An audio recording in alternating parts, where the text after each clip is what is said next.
Hi, so this is about my mother-in-law, Alice. A couple of days ago, my husband and I had been discussing our plans for the weekend since we were going away to attend a wedding for 2 days. One of our friends from college was getting married and we didn't want to miss it, but we were just worried about leaving our daughter alone, so we were considering hiring a sitter. Our daughter is 15, so she's not exactly very little. She could handle herself for brief periods of time by herself. But a whole weekend was way too much, so we decided that we were going to hire a sitter. We had been having this discussion right in front of Alice, and she piped up in the middle saying that she would be willing to take care of our daughter for the weekend, and it would also give her an opportunity to spend some one-on-one time with her granddaughter.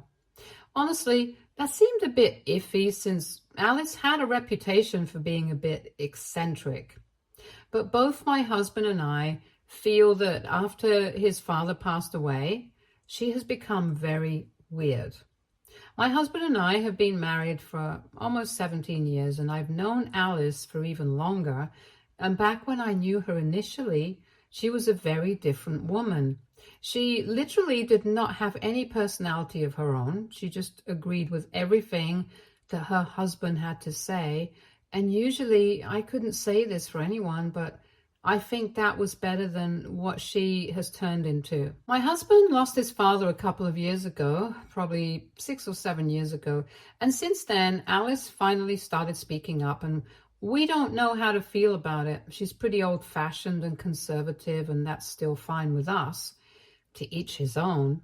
But the biggest issue with her is that she doesn't believe in Western medicine and looks down on it. She's also anti-vaccine, and thankfully my father-in-law did not have any such beliefs, so my husband is absolutely fine. My husband and Alice have had fierce debates about it quite often in the past until my husband realized that he was fighting a losing battle, and there was no point in arguing with his mother because she had been brainwashed.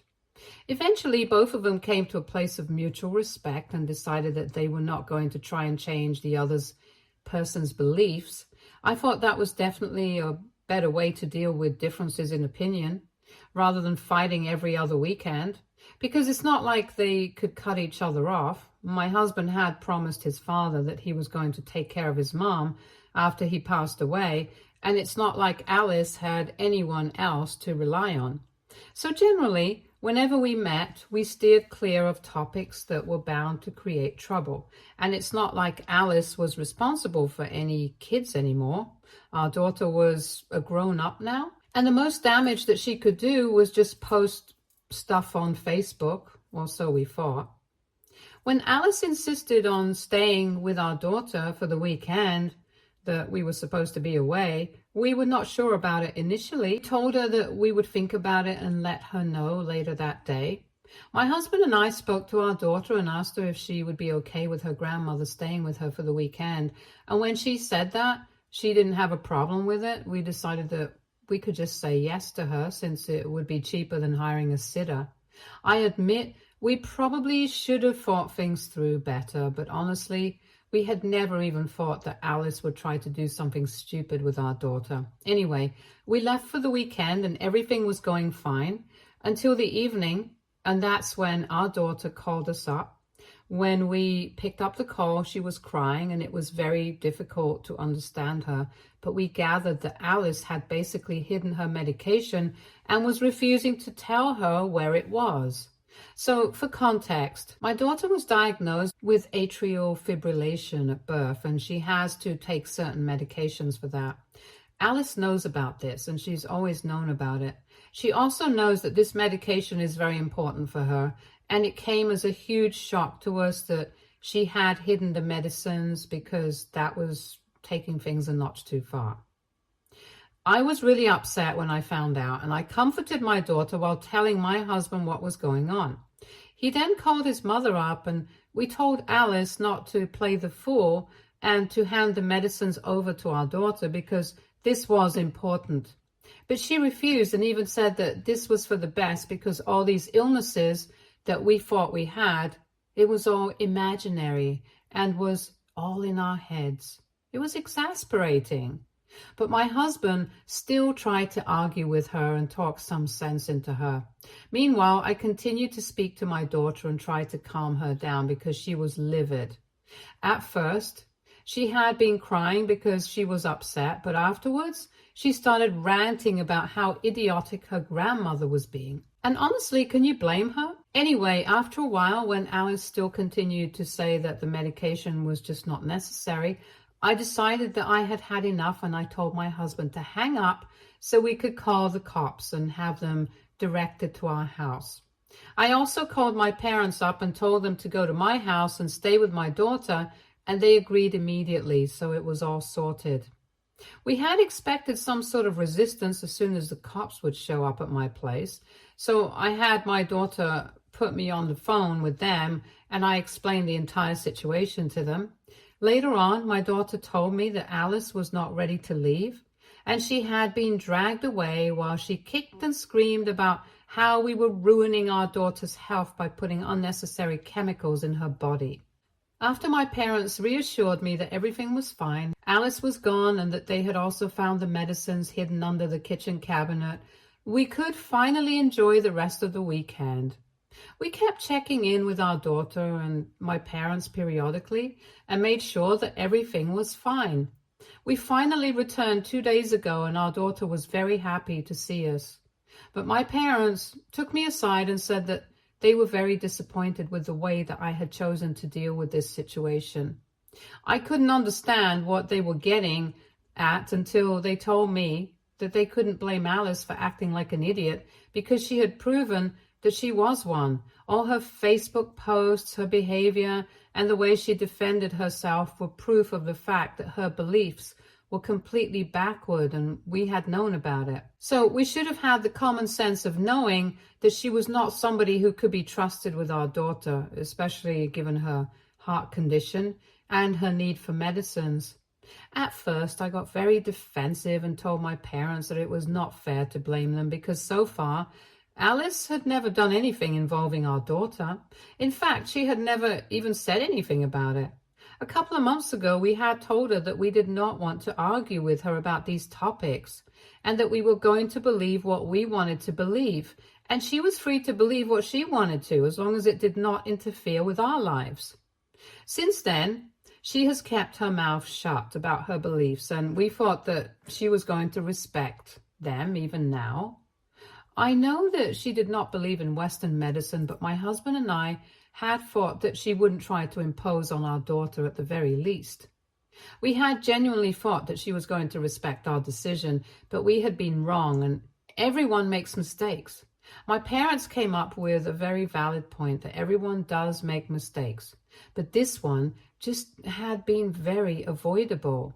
They told me that they did not expect me to be able to go in time and fix this, but the least I could do was think about what had happened and not get defensive. However, at the time, I was in no mood to accept my faults, and I ended up arguing with my parents. But now that it has been a couple of days, I'm not sure if it was right for me to disregard their opinions. After all, they did have a point. My husband and I had known what kind of a person Alice was, and in spite of that, we had decided to trust her with our child. So that was definitely on us, but I think it's unfair for them to put it all on us because, like I had said, Alice had never shown any indication that she was going to try and impose her beliefs on our family. She had promised us that she was going to keep her beliefs to herself, and we thought that we were doing the right thing by allowing her to spend some time with her granddaughter. Anyway, I discussed this with my husband this morning, and both of us feel very guilty about the argument with my parents, and we want to apologize. But we're still not sure. So AITA for allowing my mother-in-law to babysit my daughter. Update 1. Hello guys, so I hear you guys, and I have read most of the comments that people left on our post. I would like to thank everyone who took the time to comment and explain certain things to us. And yeah, my parents were right, so we decided to apologize to them after all. They had dropped everything to spend the weekend with our daughter, and that's something really appreciable. And I hadn't even thanked them properly. I guess I was just feeling very annoyed with the fact that I had been proven wrong, and I wanted to feel like I was a good mother. But my parents had called me out on my mistakes, and I guess I just couldn't handle that. So that was not right. And fighting with them about it was definitely worse. That is why my husband and I decided to pay them a visit this morning before work while our daughter was at school. My parents were surprised to see me because the last interaction that we had, it had not ended well. I guess they were not expecting me to come to my senses so quickly. But they were still very warm and accepting, and after we apologized, it all went back to normal almost immediately.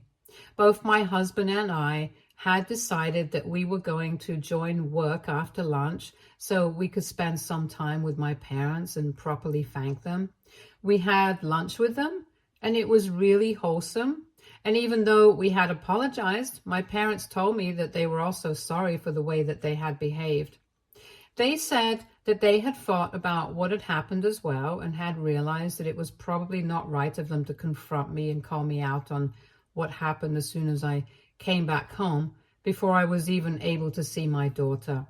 They probably should have held back their opinions and spoken to me about it later on when I had the time and I was in the right space of mind. They also told me that they did not mean to imply that I was a bad mother in case I had felt that way.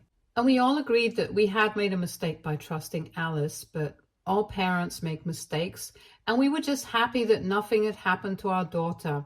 Realistically speaking, even if she hadn't taken those medicines for just one day, nothing would have happened, but it was the principle of the thing that bothered me. There was also the fact that Alice had argued so much with my daughter that she had called us up crying. There is a certain level of frustration you need to reach for that to happen, and I'm glad that I had her kicked out of my house and my life when I did. Now that we're no longer speaking to Alice, my parents wanted to know how she was going to take care of and support herself, but we are not really worried about that. When my father-in-law had said that he wanted my husband to take care of his mom, he had meant it more in the sense that he wanted him to be there for his mother emotionally and not financially. Her husband had left her enough money when he passed away, so she could definitely get by on her own without our help. And as for being there for her emotionally, that's out of the question right now. If she falls sick or breaks something, we will definitely be there. But until then, she is on her own. In fact, we don't even know what she will want us to do if that ever happens, given her new-founded beliefs about Western medicine. I don't wish upon anybody, but I would like to know what she would want us to do if she ever, say, fractured something and we had to take her to the hospital. So far, she's been able to avoid the place and is extremely lucky that even at her age, she doesn't have any significant illnesses that require her to go to the hospital or the doctors regularly. But anyway, coming back to my parents, things are now fine with them, and we are even planning on having dinner together as a family this weekend. My husband and I are obviously going to host it at our house, so we can properly thank them for showing up at such short notice and taking care of our daughter while we were away. Alice hasn't reached out to us yet, but if she does, we're just going to tell her that she's not welcome in our family or our lives anymore, and we want her to stay away. I have blocked her already, and so has my daughter, but my husband is the only one who is still holding out on it because he wants to tell his mother off and then block her. Personally, I don't think it's worth it in the slightest, but it's his relationship with his mom, so I'm going to let him deal with it the way he wants. Update 2. Hi, so it's been 9 days since we returned from our trip. For the past 9 days, we have not heard anything from Alice, and we had assumed that she had decided not to speak to us again. Yesterday, she finally tried to speak to us again, and last evening, after we came back home from work, she showed up outside our house, and I did not want to talk to her, but my husband invited her in, and my daughter and I decided to stay out of this and went to her room instead. I had thought that she and I would do our own thing for a while, while my husband told his mother that we did not want her to be a part of the family anymore. But within a couple of minutes, we started to hear raised voices from the living room. We tried to ignore it at first, but then things got even louder. I told my daughter to stay in her room while I went downstairs to check out what was happening. When I entered the living room, I saw that my husband was screaming at his mother at the top of his lungs, and she was screaming right back. They were being so loud that for a couple of minutes, I couldn't even decipher what they were talking about. After some time, I was able to understand that my mother-in-law had accused my husband of trying to harm his family on purpose by allowing us to put dangerous chemicals inside our bodies without even knowing the consequences of doing so. My husband had told her she was crazy and kept telling her to get out of the house, but she refused. And she said that she was not going to go anywhere without having the chance to speak to our daughter and tell her that she shouldn't trust us because we were clearly too brainwashed to be good parents to her. Alice was being ridiculous, and I told her that if she did not leave, I was going to be forced to call the cops on her yet again. And this time, she was running a risk of having charges pressed against her because now she has a history of such antics. But she told me that she was not scared and said that she would do whatever it took to protect her granddaughter because it was bad enough that we were forcing her to take medicines when she was not even the legal age to consent to them, and she could not allow this to happen without her knowing the consequences of it. It was so ridiculous. I could totally understand why my husband had lost his temper and was yelling like a madman. Dealing with her would force anybody into acting the same way, but I decided to keep my cool, and I told her that she was welcome to speak to our daughter. This might be considered a controversial move, but if the only way to get her to leave without calling the cops was to do this, then I was willing to do it. If I had called the cops and pressed charges and stuff, then she just would have kept finding ways to bother us again and again. This would have become a pattern. And even if we applied for a restraining order against her, it would take time to prove that she could harm us. And I was not interested in getting into all of that. I knew for a fact that my daughter did not agree with her grandmother's opinions, and she was definitely going to put her in her place if she tried to brainwash her. I believe that that was the only way of dealing with this. My husband did not even need to be told what my plan was. He just agreed with me and said that we could all go up to our daughter's room and see what she had to say about this. So Alice went to her room quite confidently with us behind her, and when she barged into her granddaughter's room, my daughter looked surprised, but did not say anything. Then Alice started lecturing her about the importance of knowing your body, knowing your health, and knowing that it's not right to put unknown chemicals in your body without being fully aware of the repercussions. She tried to tell my daughter that the only way to deal with her heart condition, if she even had one, and it hadn't been invented by the doctors to extract money from us, was to pray and manifest her way out of it. She then handed her a list of ingredients from her purse and said that mashing those ingredients and consuming the powder with her food every day was bound to cure her heart condition way faster than these medicines. It was really difficult for me to control my laughter, and my daughter's face was worth $1 million at that moment.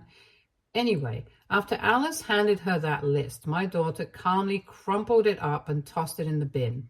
She then turned to her grandmother and told her that she was going to trust her parents, who seemed to be from this generation, and not her grandmother, who seemed to be from ancient times. And then my daughter went back to scrolling on her phone, and I was so proud of her. Alice was too stunned to speak for a couple of minutes, but then she tried to scream at my daughter, but this time I was not having it. I told Alice that she had said that she wanted an opportunity to speak to our daughter and warn her, and she had already had that, so now she had no business screaming at anyone. And she had to leave because we had made it very clear to her that we did not want her unsolicited advice. I could tell that she really wanted to scream at me, or at least slap me, but I was right. She had to leave, and that was it. I'm really hoping that after this, she does not bother us anymore, because I'm not sure if we have the grounds for a restraining order at this point. I really think that it's the only thing that's going to help us. The other thing that we can do is move out of here and change all our contact info, but that seems too much hard work to put in just to stay away from her. Anyway, I'm keeping my fingers crossed. Update 3. Last week, Alice came to our house and caused a lot of trouble, but after my daughter made it clear to her that she did not have any interest in her advice, she left us alone for a while. Of course, she could not keep quiet about this incident. She kept posting shady stuff on Facebook about us, but we did not care about that. A couple of relatives had even asked us why she was posting crap like that, and we had told them the truth, that we did not think it was necessary for us to lie just to preserve her reputation. She had done enough damage to it herself, and after we told a couple of people the truth, they started cutting her off. Just to be clear, we did not have to tell anyone to cut her off. They started doing it of their own accord. My husband and I honestly did not even have any intention of hurting my reputation while we were telling our relatives what had happened when they asked us. But I guess she thinks that it's a strategy that we have planned to ruin her reputation. She cannot contact us herself because she has been blocked by everyone, so she decided to get her friends to do her dirty work. Yeah, of course, she has a group of friends who are around the same age and have the same beliefs. So after her family member started cutting her off, she got her friends to text us and say that we had no right to publicly air our dirty linen. That speaks volumes about our character. And she knows that what she has done was with the best intentions. It's our fault that we can't see it. But it was not even worth it to speak to these people because we didn't even know them. So we just blocked them as well and went on with our lives. At this point, everything to do with Alice has become so boring that I don't even feel like thinking about it.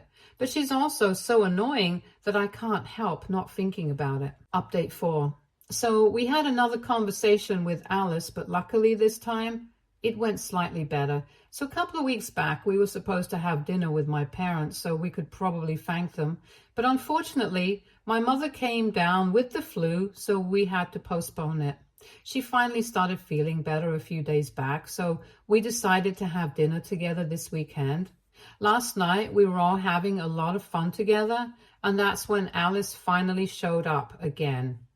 As soon as I saw her outside, I told my husband I did not want her interrupting this wonderful evening and told him to call the cops because I had had enough of this. I couldn't deal with her once more. However, she started ringing the doorbell frantically and I told her to go away, but she said that she was there to apologize. That was a first because so far she hadn't said that at any point. I was still very skeptical about her and my husband did not think it was worth it.